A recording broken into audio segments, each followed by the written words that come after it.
Hello बच्चों, welcome back to my channel. कैसे हैं आप सब लोग। आप लोग के एग्ज़ाम होने वाले हैं। काफ़ी तैयारी आप लोगों ने कर रखी होगी एग्ज़ाम्स की, लेकिन कुछ ऐसे इंपॉर्टेंट क्वेश्चंस हैं जो आपके एग्ज़ाम में बार बार रिपीट होते हैं। तो अगर आप उनको पहले से तैयार कर लीजिएगा, या फिर ऐसे क्वेश्चंस होते हैं जिनकी आने की प्रोबेबिलिटी होती है कि हाँ, एक क्वेश्चन आपके एग्ज़ाम में आ सकते हैं, तो अगर आप उनको अच्छे से प्रिपेयर कर लीजिएगा और एग्ज़ाम में वो आते हैं तो आपको अच्छे मार्क्स मिल जाएंगे।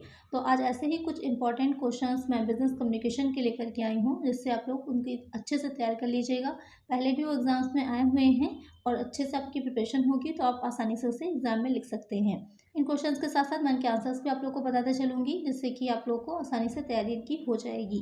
चलिए वीडियो को शुरू करते हैं, लेकिन वीडियो शुरू करने से पहले क्या करना है, चैनल को सब्सक्राइब कर लीजिएगा। आप लोग देखते हैं सब्सक्राइब नहीं करते, तो सब्सक्राइब जरूर किया करिए। वीडियो को लाइक कर दीजिएगा और फ्रेंड्स के साथ वीडियो को शेयर भी कर दीजिएगा।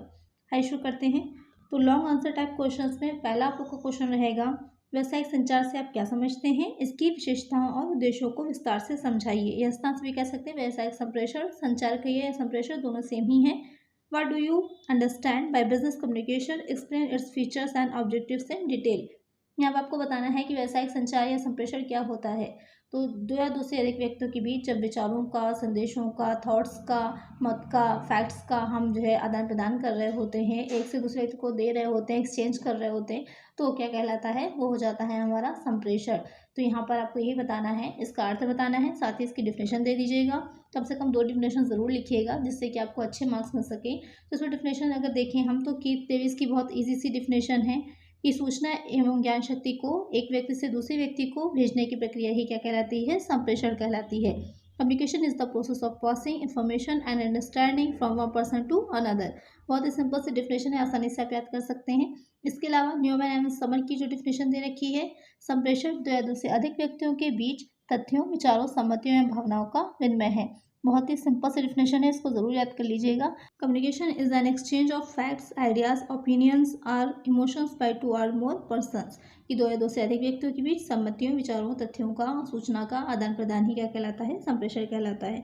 अब इसमें नेक्स्ट आपको लिखना है कि विशेषताएं क्या होती हैं, क्या इसकी कैरेक्टरिस्टिक्स होती हैं।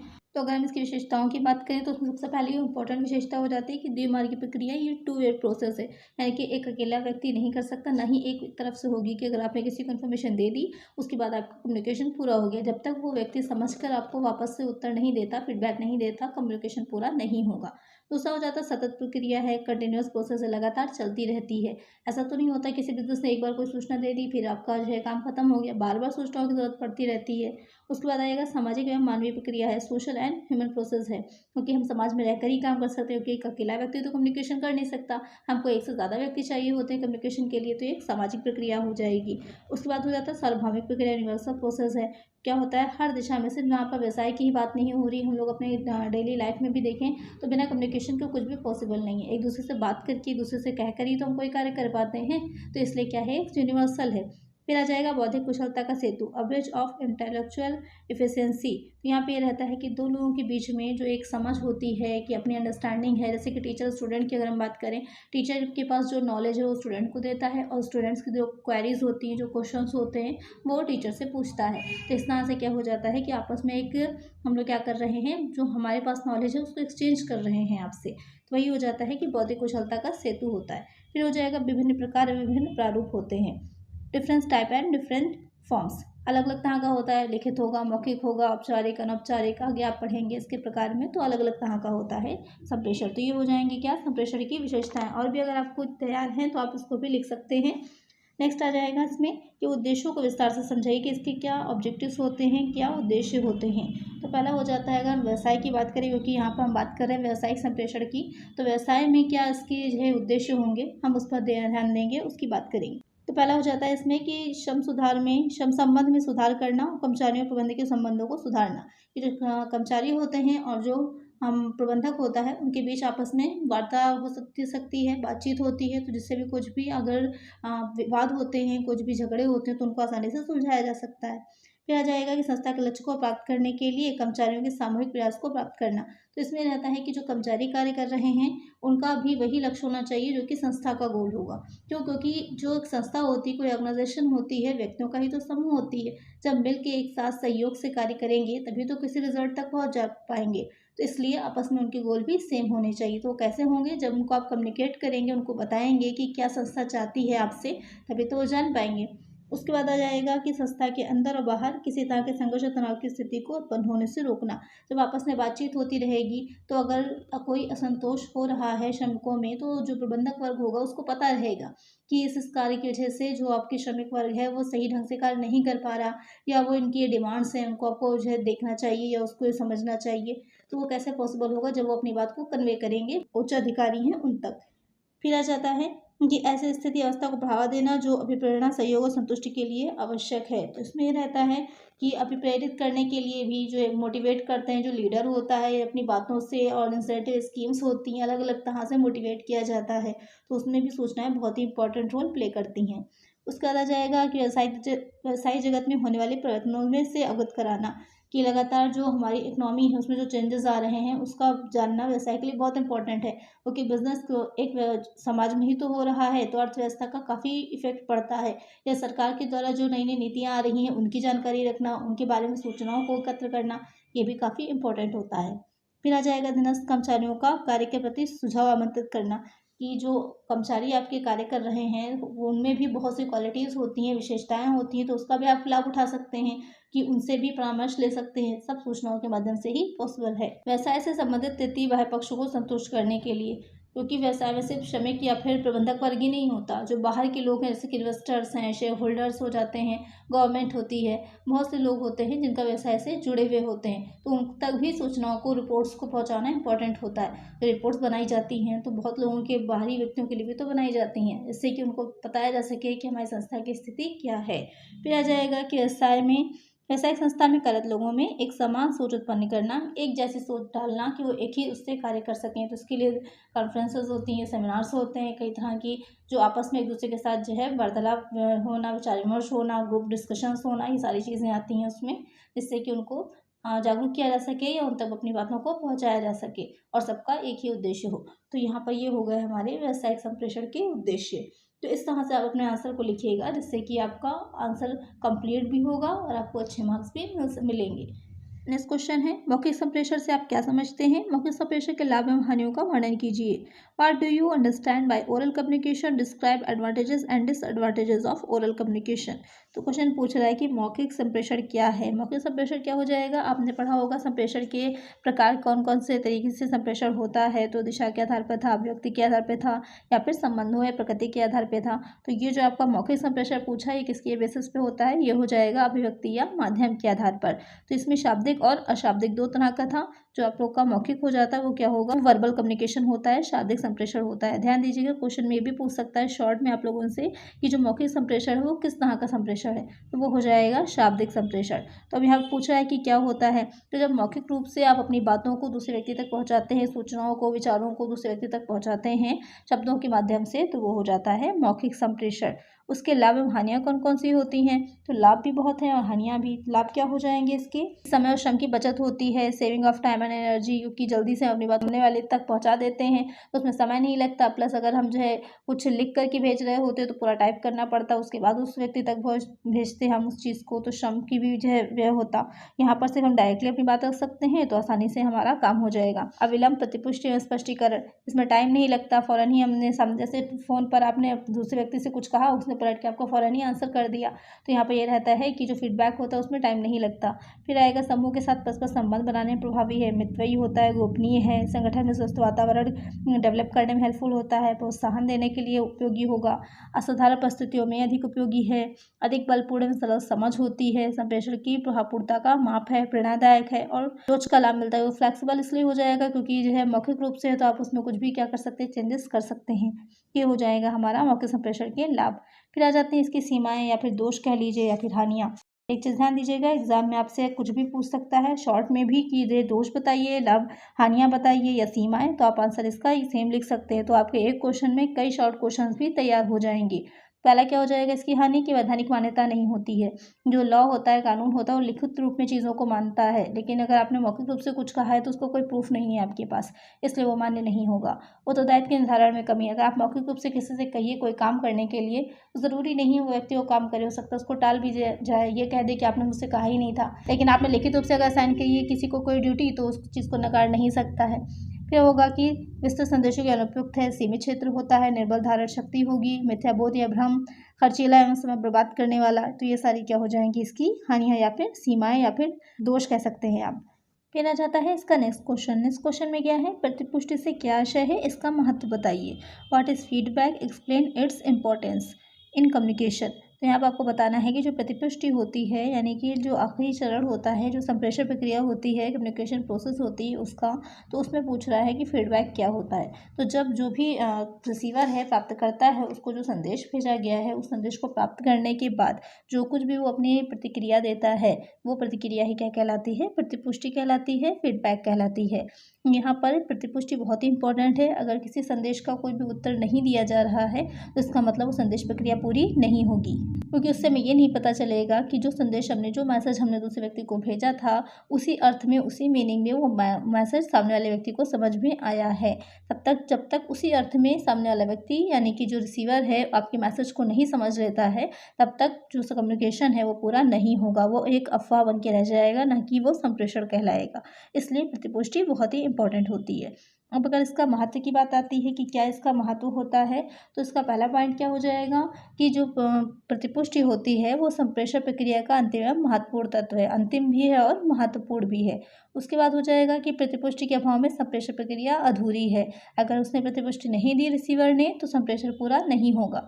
फिर आ जाएगा कि प्रतिपुष्टि के आधार पर संप्रेषक प्राप्तकर्ता की समझ, इच्छा एवं व्यक्ति को जान पाता है। तो यहाँ पर ये रहेगा कि जैसे कोई ऑर्डर आप देना चाह रहे हैं कहीं पर, तो आपने एक सामने वाले व्यक्ति से पूछा कि क्या उतने उसके पास जो भी आइटम है, इतने प्रोडक्ट अवेलेबल हैं या नहीं है। अगर वो आपको आंसर करेगा तभी तो आप जान पाएंगे कि हाँ वो सहमत है या उसकी स्वीकृति है उस चीज़ को देने के लिए। तो यहाँ पर इंपॉर्टेंट हो जाएगा कि जो रिसीवर है जिसने आपका आदेश लेना है वो आपको जवाब दे, वो आपको उत्तर दे। तो इससे ये पता चलता है कि उसकी कितनी समझ, इच्छा व अभिव्यक्ति उसकी क्या है। उसके बाद आ जाएगा कि प्रतिपुष्टि संप्रेषण में सुधार कर उसे और अधिक प्रभावशाली बनाने की एक विशेष तकनीकी होती है।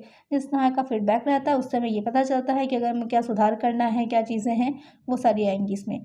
फिर हो जाएगा कि प्रतिपुष्टि किसी संप्रेषण की प्रभावशीलता का मापदंड है। अगर प्रतिपुष्टि जो है सकारात्मक रहेगी, आपको जो है अच्छे कमेंट्स मिल रहे हैं वापस में, तो इसका मतलब ये है कि आप जो है अच्छा काम कर रहे हैं। या आप लोग प्रेजेंटेशन ही देते हैं तो फीडबैक मिलता है ना कुछ, उस फीडबैक का यूज़ आप लोग करते हैं अपने आगे की प्रेजेंटेशन बनाने में। उससे ये बेनिफिट होता है कि अगर आपने अच्छी प्रेजेंटेशन नहीं बनाई है तो आप कुछ इम्प्रूवमेंट करते हैं।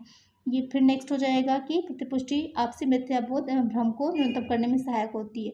अगर किसी तरह की मिसअंडरस्टैंडिंग है तो उससे दूर हो जाएगी। फिर आ जाता है कि प्रतिपुष्टि के कारण अधिक स्पष्ट एवं विशुद्ध सूचना प्राप्त होती है। प्रतिपुष्टि किसी संप्रेषण प्रक्रिया में एक उत्प्रेरक तत्व के रूप में कार्य करती है। प्रतिपुष्टि के बिना प्रॉपर संप्रेषण संभव ही नहीं है।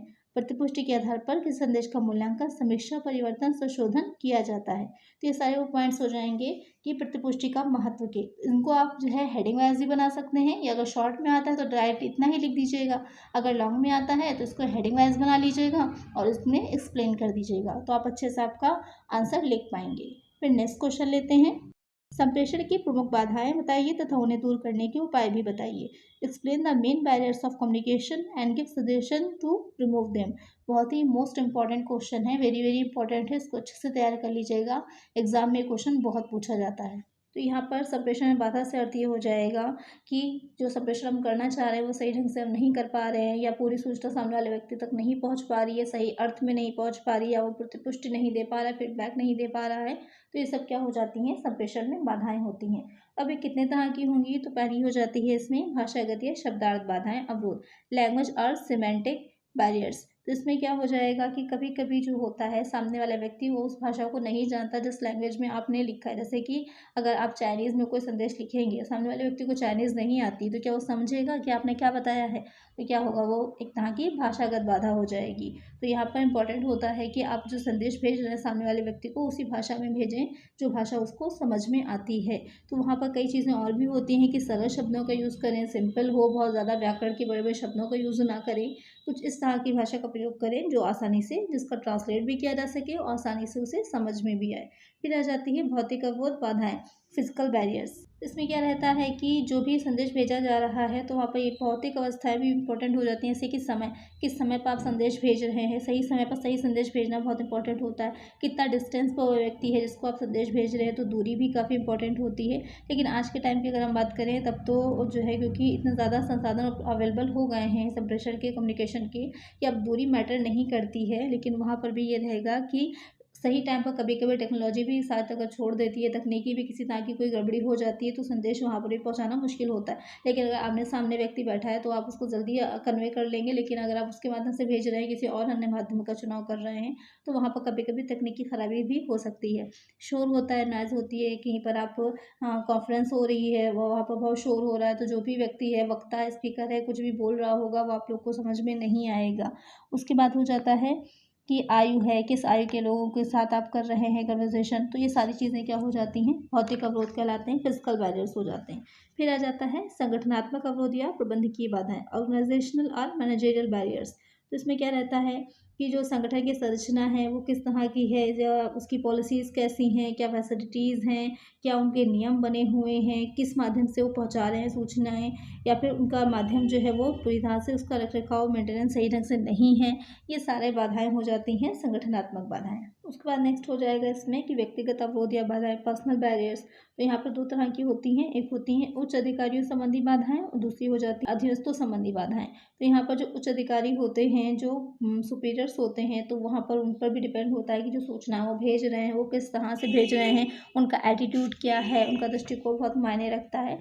साथ ही जो अधिकार होते हैं उनके, या उचित माध्यम से उन्होंने ये भेजी है या नहीं, या फिर जो भी वो कम्युनिकेशन कर रहे हैं, सूचनाएं दे रहे हैं, उनको ध्यान नहीं दिया जा रहा है, या अधीनस्थों का विश्वास उन पर कितना है। ये सारी चीज़ें भी होती हैं जो उनकी तरफ से बाधाएं बनती हैं। यानी कहना का मतलब ये है कि व्यक्तिगत जो दृष्टिकोण है, व्यक्तिगत जो चीज़ें होती हैं, तो वो भी काफ़ी इंपॉर्टेंट रोल प्ले करती हैं कम्युनिकेशन में। और जो अधीनस्थों संबंधी हैं, तो उनको उचित प्रेरणा का अगर अभाव रहता है, अगर वो प्रेरित नहीं, मोटिवेटेड नहीं है, तो जो सूचनाएं मिल भी रही होंगी तो भी वो सही ढंग से उस पर कार्य नहीं करेंगे, या संप्रेषण में रुचि का अभाव होता है, या फिर सुरक्षात्मक दृष्टिकोण, डिफेंसिव एटीट्यूड, कि अगर कोई चीज़ वो देख रहे हैं कि सही ढंग से नहीं हो रही है, लेकिन तब भी वो जो कर्मचारी होते हैं वो अपने जो प्रबंधक वर्ग है या जो अधिकारी हैं उन तक उन बातों को नहीं पहुंचाते हैं। तो ये सब हो जाती हैं हमारी व्यक्तिगत बाधाएं। उसके बाद आ जाएगा कि कुछ अन्य बाधाएं भी होती हैं, अदर बैरियर्स भी होते हैं। तो क्या हो जाएंगे, सामाजिक और सांस्कृतिक पृष्ठभूमि, क्योंकि कल्चर में सबके चेंजेस होते हैं, कुछ समाज का भी स्थिति में अलग अलग, जैसे इंडिया का जो कल्चर है वो अलग है, वेस्टर्न कल्चर अलग है। फिर आ जाता है शासकीय प्रकाशन, गवर्नमेंटल पब्लिकेशन। तो वहाँ पर ये रहता है कि गवर्नमेंट भी कभी कभी जो भी अपनी जो शोध कराती है तो उसको जो है पब्लिश नहीं करवाती है, तो जिसकी वजह से भी हमें कुछ सूचनाएं नहीं मिलती हैं। आधुनिक यांत्रिक साधन, मॉडर्न मैकेनिकल इक्विपमेंट्स। तो इसमें रहता है कि आज के टाइम में आधुनिक संसाधनों का इतना ज़्यादा यूज़ किया जाने लगा है, जिससे कि फ़ोन्स हो जाते हैं, पेजर्स हैं, इंटरनेट है, ईमेल है, ये सारी तकनीक का हम यूज़ कर रहे हैं। तो इसमें क्या रहेगा कि हर एक के लिए संभव नहीं होता इन्हें अफोर्ड कर पाना। इस वजह से सारी सूचनाएं हर तरफ से, आज भी वैसे तो हर जगह पहुंच गया, लेकिन इंटरनेट की अगर हम बात करें तो अभी भी बहुत से गाँव ऐसे हैं जहाँ पर इंटरनेट की सुविधा नहीं पहुँच पाई है, तो जिस वजह से भी वहाँ से सूचनाएँ हमको नहीं मिल पाती हैं। खराब श्रवणता, बैड लिसनिंग, कभी कभी ढंग से चीज़ों को सुन नहीं पाते हैं, जिस वजह से भी क्या होता है कि हम मिसकम्युनिकेशन हो जाता है, सही बात पूरी तरह से पहुंच नहीं पाती है। सारांश निकालना, एब्स्ट्रैक्टिंग, कि जो भी हमें सूचना मिली है उसका जो समरी निकाल रहे हैं, हम सारांश निकाल रहे हैं, तो उसका अर्थ ही पूरी तरह से बदल जाता है। तो ये सारी हो जाती हैं संप्रेषण के मार्ग में आने वाली बाधाएं। तो अब हम देखते हैं कि इन बाधाओं को कैसे दूर किया जा सकता है, उसके उपाय क्या होते हैं। तो पहला क्या हो जाएगा कि जहाँ तक संभव हो संप्रेषण की जो रेखा होती है, लाइन ऑफ कम्युनिकेशन, वो छोटी हो। यानी कि जो भी जैसे कि कर्मचारी हैं, किसी व्यवसाय में बात करें तो कर्मचारियों से जो प्रबंधकों तक पहुँचे, सीधे पहुँचे। कुछ ऐसी व्यवस्था करनी चाहिए कि हम डायरेक्ट अपनी जो भी शिकायत है या सुझाव है वो प्रबंधकों तक पहुँचा सकें। जिससे ये रहेगा कि बीच में जो लोग होते हैं तो उसमें अपनी कुछ ना कुछ बात ऐड करते जाते हैं, तो जिससे क्या होता है वो अर्थ का अनर्थ बन जाता है। तो ऐसी कोई सिचुएशन ना आए। फिर हो जाएगा कि सरल और समझने योग्य भाषा हो, यानी कि संदेश हमें ऐसी भाषा में भेजना चाहिए जो कि सरल हो, स्पष्ट हो और सिंपल सी हो। फिर हो जाता है कि प्राप्तकर्ता की आवश्यकताओं को ध्यान में रखकर संदेश का संप्रेषण करना चाहिए। यहाँ पर ये देखना कि जो रिसीवर है उसको उन जो भी हम सूचनाएं दे रहे हैं उसकी आवश्यकता हो, तो वो आपकी बात को ध्यान से सुनेगा और उस पर फीडबैक भी देगा। अगर ऐसी चीज़ें आप बताएंगी जिसको उससे रिलेटेड ही नहीं है या उसके काम की नहीं है, तो उसको ढंग से सुनेगा भी नहीं। फिर आ जाता है कि अधिशासी अधिकारी हो या अधीनस्थ कर्मचारी, दोनों को एक दूसरे की बात सुनते समय बहुत धैर्य रखना चाहिए। यानी कहने का मतलब ये है कि हमें सामने वाले की बात को केयरफुली सिंपल तरीके से सुनना चाहिए, जिससे कि हम समझ सकें कि वो क्या कहना चाह रहा है। मोस्टली क्या होता है कि जब सेमिनार में हम लोग जाते हैं या किसी स्पीकर को सुनते हैं तो उसकी पूरी बात हम लोग नहीं सुनते, जिससे कि पूरा अर्थ हमारी समझ में नहीं आता। जैसे कि वीडियो भी आप लोग देख रहे हैं तो इसको स्किप कर करके या बढ़ा बढ़ा के देखिएगा तो पूरी तरह से आपको बात समझ में नहीं आएगी कि मैंने आपको क्या समझाया। उसको आप धैर्यपूर्वक पेशेंस के साथ पूरा समझेंगे, तब आपको आंसर समझ में आएगा। फिर हो जाता है कि संप्रेषण द्विमार्गी प्रक्रिया है, तो प्राप्तकर्ता को जब तक संदेश समझ में नहीं आता या पूर्ण नहीं आता तब तक उसको क्या करना चाहिए कि पूरी तरह से जो प्रेषक है उसको अपनी बात को समझाना चाहिए कि हाँ, हम क्या कहना आपसे चाह रहे हैं। अगर आपने पूरी तरह से बात नहीं समझे, आधा अधूरा संदेश भेज दिया तो सामने वाले व्यक्ति को भी सही से उसको समझ नहीं पाएगा। फिर हो जाता है कि अधिकारी अधीनस्थों दोनों को पारस्परिक विश्वास विकसित करना चाहिए। हम जो आपको इन्फॉर्मेशन दे रहे हैं, आपको भी ट्रस्ट होना चाहिए कि हाँ, वो इन्फॉर्मेशन पूरी तरह से सही है, तभी आप उसको आगे यूज़ में ला पाएंगे। फिर हो जाएगा कि पूरा संदेश सुनने से पहले अंतिम निर्णय पर पहुंचने की गलती नहीं करनी चाहिए। पहले हमें पूरी बात समझनी चाहिए, उसके बाद अपना निर्णय लेना चाहिए।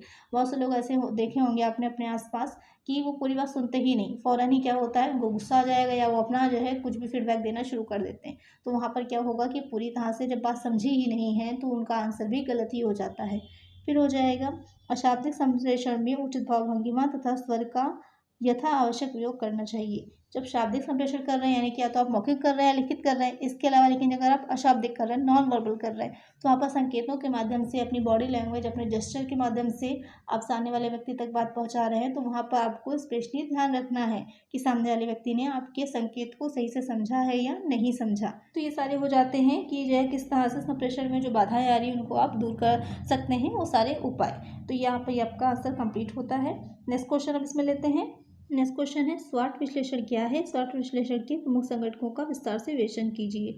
What is स्वॉट analysis? Discuss in detail the main components of स्वॉट analysis. तो आपको बताना है कि जो स्वॉट एनालिसिस SWOT है वो क्या है। तो सबसे पहले तो यही समझ लीजिए इसकी फुल फॉर्म क्या होती है, क्योंकि इसकी फुल फॉर्म में ही आप समझ में आ जाएगा आपकी कि ये क्या होता है। S फॉर हो जाएगा स्ट्रेंथ, जिसे शक्ति कहा जाता है। W फॉर हो जाता है वीकनेस, जिसे कमजोरियाँ कहा जाता है या दुर्बलताएं कह सकते हैं। O फॉर हो जाता है अपॉर्चुनिटीज़, जिसे कि अवसर कहा जाएगा। और T फॉर क्या हो जाता है? T फॉर होता है थ्रेट्स, यानी कि चुनौतियाँ। तो ये हो जाएगा इसका अर्थ, शक्तियाँ, कमजोरियाँ, अवसर और चुनौतियाँ। तो किसी व्यवसाय की अगर हम बात करें तो ये स्वॉट एनालिसिस बहुत ही इंपॉर्टेंट होता है किसी व्यवसाय में करने के लिए, किसी बिजनेस के लिए। वो कि उसी के बेस पर बिजनेस आगे बढ़ पाता है। तो जब भी किसी बिजनेस को शुरू किया जा रहा होता है या बिजनेस रनिंग में होता है, हमको और आगे जो नई नई नीतियों को लेकर आना है, तो वहाँ पर स्वॉट एनालिसिस बहुत इंपॉर्टेंट होगा। इसमें ये देखा जाता है कि जो व्यवसाय है उसकी क्या क्या शक्तियाँ हैं, किन क्षेत्रों में हम, किस फील्ड्स में हम क्या हैं, बहुत ही मजबूत हैं, वहाँ पर हम एक अकेले खड़े हुए हैं जिसको कोई भी टक्कर नहीं दे सकता। और साथ ही हमारी कमजोरियाँ क्या है, कौन से क्षेत्रों में हम कमज़ोर हैं, क्या मशीनरी की हमारे पास कमी, क्या हमारे पास नई टेक्नोलॉजी की कमी है, या हमारा जो श्रमिक वर्ग है वो इतना अच्छे से कार्य नहीं कर पाता, यानी कि कुशल श्रमिकों की कमी है, या अच्छा प्रबंधन नहीं है हमारा, क्या हमारी कमजोरियाँ हैं। फिर हो जाता है कि अपॉर्चुनिटीज़ अवसर जो होते हैं वो हम पर डिपेंड नहीं करते, वो हो जाते हैं अर्थव्यवस्था पर। कभी कभी कुछ भी अर्थव्यवस्था में चेंजेस आते हैं तो उसका अवसर हमको या प्रॉफिट हमको मिल सकता है, लेकिन उस अवसर का लाभ उठाना हमारे लिए इंपॉर्टेंट है। यानी कि उस अपॉर्चुनिटी को खाली होने से नहीं इंपॉर्टेंट होता है कि आपको पता चल गया कि हाँ ये अवसर है, अब हम इसमें कुछ कर सकते हैं, लेकिन वहाँ पर आपको अपने आप को साबित भी करना इंपॉर्टेंट होता है। जैसे कि अभी कोविड के टाइम पर क्या हुआ, सब कुछ ऑनलाइन हो गया, लेकिन उसी ऑनलाइन में देखिए कि बहुत सी संस्थाएं बन भी गई जो उस ऑनलाइन को में अपने आप को चेंज कर पाई, जो अपना चेंजेस ला पाई, तो उनमें बहुत से क्या हुआ, प्रॉफिट भी बहुत उन्होंने लिया है। लेकिन बहुत से ऐसे बिजनेस थे जो उसका लाभ नहीं उठा पाए, नई आज की नई बदलती सिचुएशंस के साथ खुद को ढाल नहीं पाए, तो वो बंद हो गए। तो क्या था, अवसर भी था, उस अवसर का बहुत ने लाभ भी उठाया। फिर आ जाता है थ्रेट्स, यानी कि चुनौतियाँ भी आपकी बाहरी हो जाएंगी। तो उसमें क्या रहेगा कि जो आपके प्रतिद्वंदी हैं, कॉम्पिटिटर्स हैं, वो क्या कर रहे हैं, किस तरह से कर रहे हैं, या जो अर्थव्यवस्था में चेंजेस आ रहे हैं वो भी एक चुनौती बन के आपके सामने आते हैं कि उसका सामना आप कैसे करेंगे। तो वो सारी चीज़ें हो जाती हैं एक व्यवसाय के लिए इंपॉर्टेंट, उसका वो एक विश्लेषण करता है जिससे कि मार्केट में, इकोनॉमी में अपने आप को बना सके और आगे बढ़ सके। ये हो जाता है स्वॉट एनालिसिस या फिर स्वॉट विश्लेषण। अब अगर इसके हम कंपोनेंट्स की बात करें कि क्या इसके संगठक होते हैं, तो दो तरह के होते हैं। एक हो जाएगा इंटरनल एनवायरनमेंट, दूसरा हो जाता है एक्सटर्नल एनवायरनमेंट।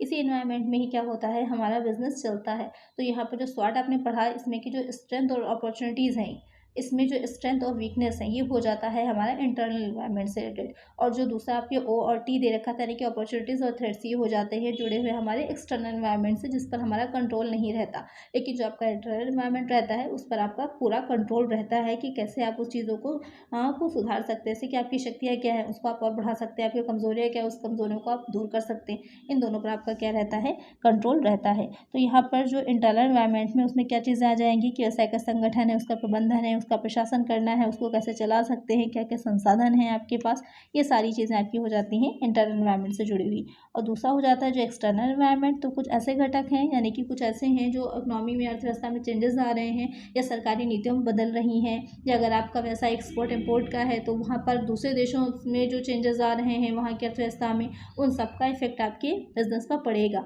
और वहाँ पर आप उसको कंट्रोल नहीं कर सकते, आपको खुद अपने बिजनेस को इस तरह से डेवलप करना है, बढ़ाना है कि आप उनका सामना कर पाएँ। तो ये हो जाते हैं एक्सटर्नल। इसके क्या जो है पॉइंट्स आपके होंगे कि इकोनॉमिक पॉलिसीज़, आर्थिक नीतियाँ हैं, आर्थिक वातावरण है, या फिर जो प्रशुल्क नीति है, कर नीति है, मौद्रिक नीति है, कीमत नीति है, आयात निर्यात नीति है, औद्योगिक नीति है, लाइसेंसिंग नीति है। इन सब का इफेक्ट पड़ता है आपके बिजनेस पर, और वहाँ पर आप उसका सामना सिर्फ कर सकते हैं, आप उसमें चेंज नहीं ला सकते कि उन नीतियों को रोक सकें, ऐसा नहीं है। लेकिन आपको खुद को अपने व्यवसाय को बदलना होगा, उसके अनुसार अपने व्यवसाय को ढालना होगा। तो वो हो जाते हैं एक्सटर्नल फैक्टर्स। तो ये हो जाएगा आपका कि शॉर्ट विश्लेषण क्या है और उसके प्रमुख संघटक क्या है। अब नेक्स्ट क्वेश्चन लेते हैं कि प्रतिवेदन से आप क्या समझते हैं, एक अच्छे प्रतिवेदन की क्या विशेषताएं हैं। What do you mean by report, what are the essentials of a good report. तो यहाँ पर आपको बताना है कि प्रतिवेदन यानी कि रिपोर्ट क्या होता है।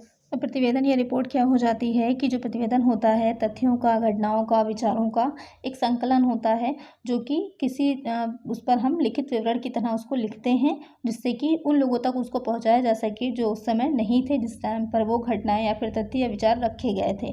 तो वो हो जाती है आपकी रिपोर्ट। तो ये जो होती है ये भूतकालीन प्राप्तियाँ, वर्तमान स्थितियाँ या फिर जो भविष्य में होने वाला है, इन सब पर लिखी जा सकती है। तो वो हो जाएगी आपकी रिपोर्ट।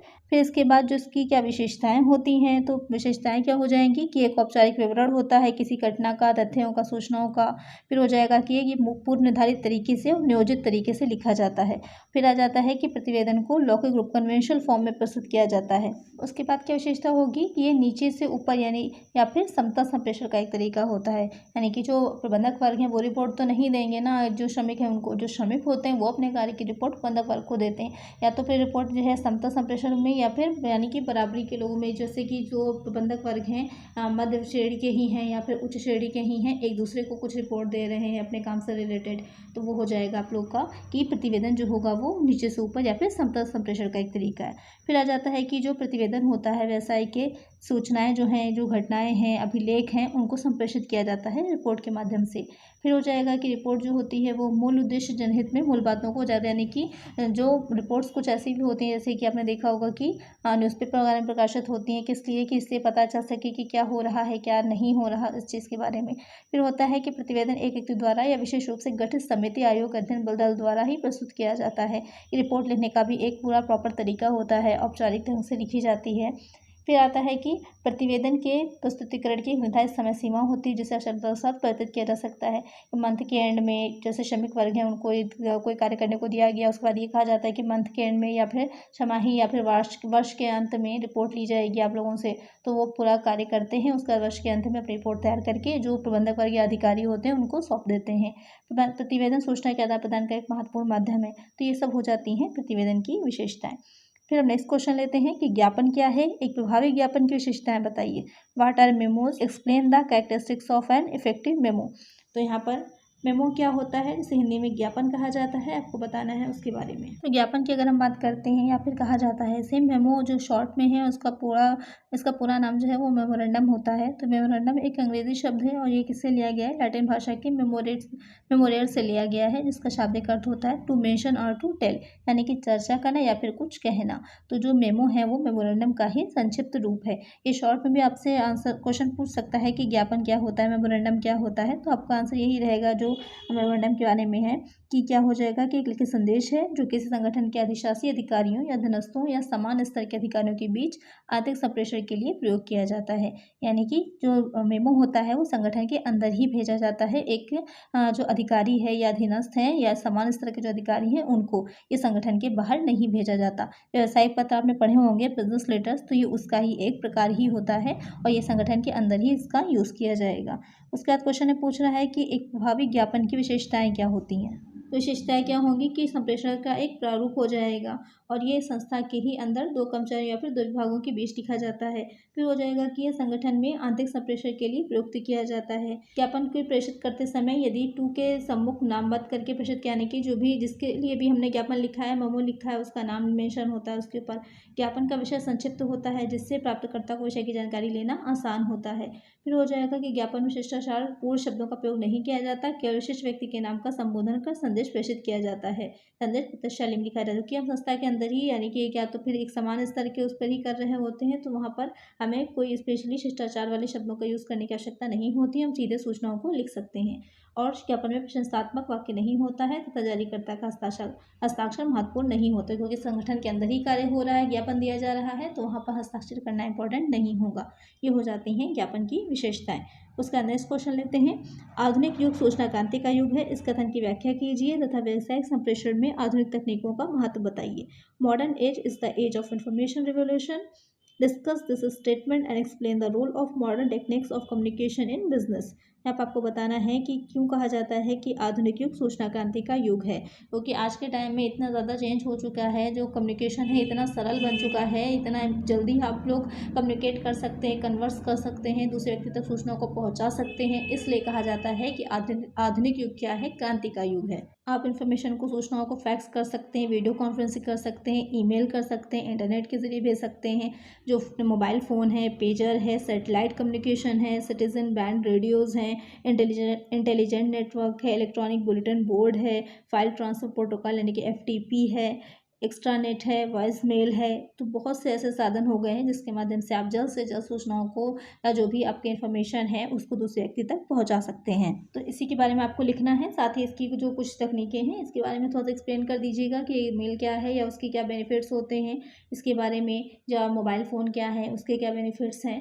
तो थोड़ा सा इंटरनेट के बारे में लिख दीजिएगा, इंटरनेट के लाभ, और थोड़ा सा उसके बारे में लिख दीजिएगा, तो इस तरह से आपका अच्छा सा आंसर लिख जाएगा। तो ये हो गए आपके लॉन्ग आंसर टाइप क्वेश्चंस जो इंपॉर्टेंट थे, वहाँ पर वो मैंने जो है आप लोग को बताए हैं। अब हम देखते हैं थोड़ा सा शॉर्ट आंसर कि कौन कौन से शॉर्ट क्वेश्चंस जो है वो आप लोगों में इंपॉर्टेंट हैं। पहला क्वेश्चन हो जाएगा कि संप्रेषण के आवश्यक तत्वों को स्पष्ट कीजिए। Explain the essential elements of communication. यहाँ पर आपको बताना है कि जो कम्युनिकेशन होता है उसके इंपॉर्टेंट या फिर एलिमेंट्स कौन से होते हैं। तो यहाँ पर कौन हो जाएंगे, पहला तो हो जाएगा सेंडर, जो कि संदेश को भेजना चाहता है। फिर हो जाएगा कोई मैसेज होना चाहिए, फिर उसके बाद आ जाता है कि माध्यम कौन सा चुना जा रहा है, उसके बाद उसकी इनकोडिंग की जाती है, उसके बाद जो है उस संदेश को भेजा जाएगा, फिर डिकोडिंग की जाएगी, फिर प्रतिपुष्टि की जाए, फिर रिसीवर होगा, उसके बाद प्रतिपुष्टि होगी। तो ये हो जाएंगे जो संप्रेषण होता है उसके आवश्यक तत्व।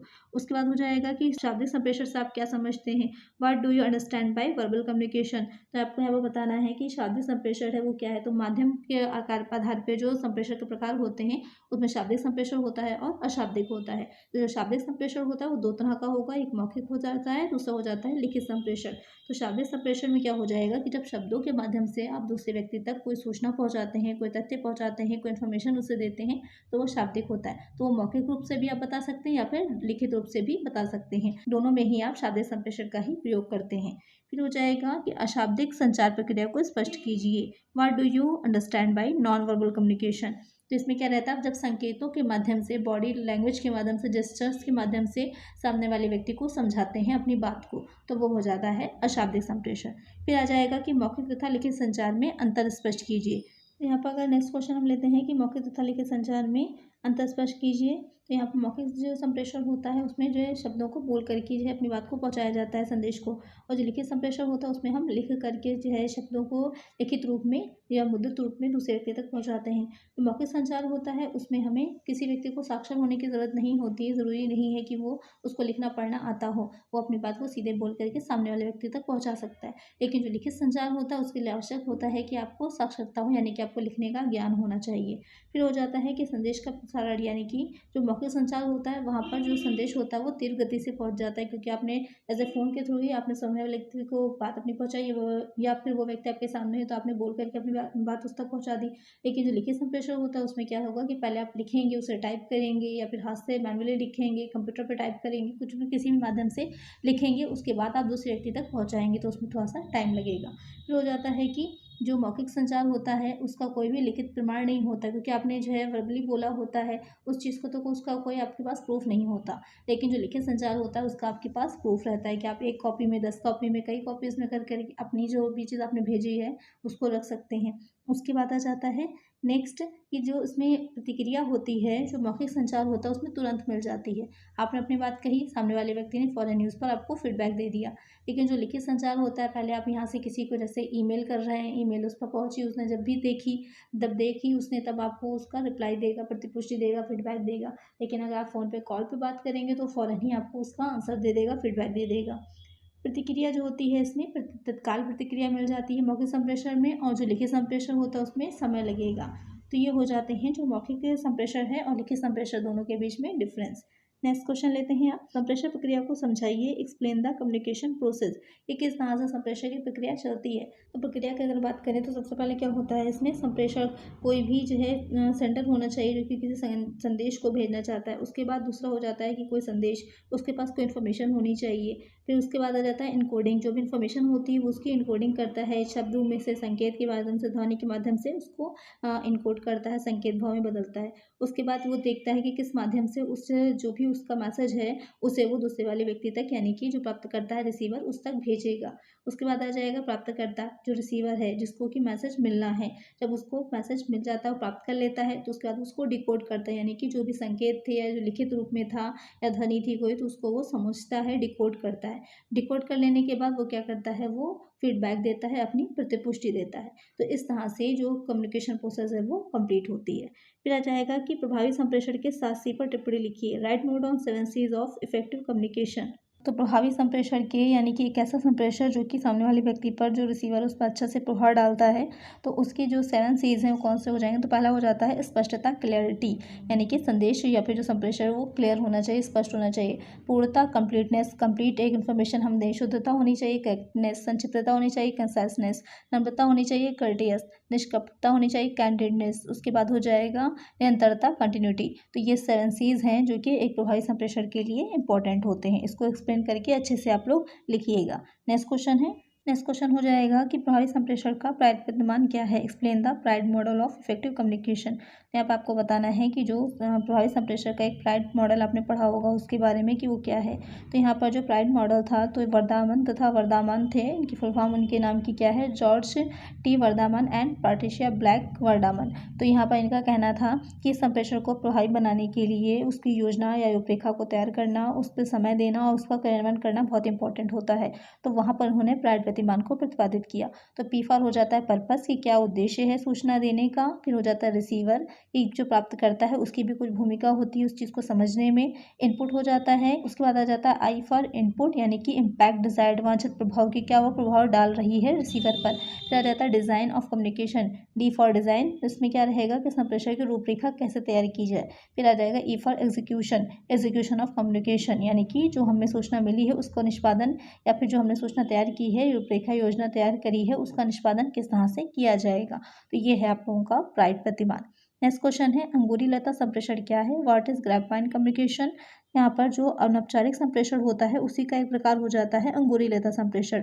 इसमें क्या रहता है कि जो सूचना है, इस तरह से इसको अंगूरी लता कहा इसलिए कैसे अंगूर के गुच्छे होते हैं एक दूसरे में आपस में जुड़े हुए सब, इसी तरह से संप्रेषण भी होता है। एक से दूसरे व्यक्ति को, दूसरे से तीसरे को, कुछ भी ये नहीं रहेगा कि जो है एक सीधी रेखा में हो या ऊपर से नीचे, नीचे से ऊपर।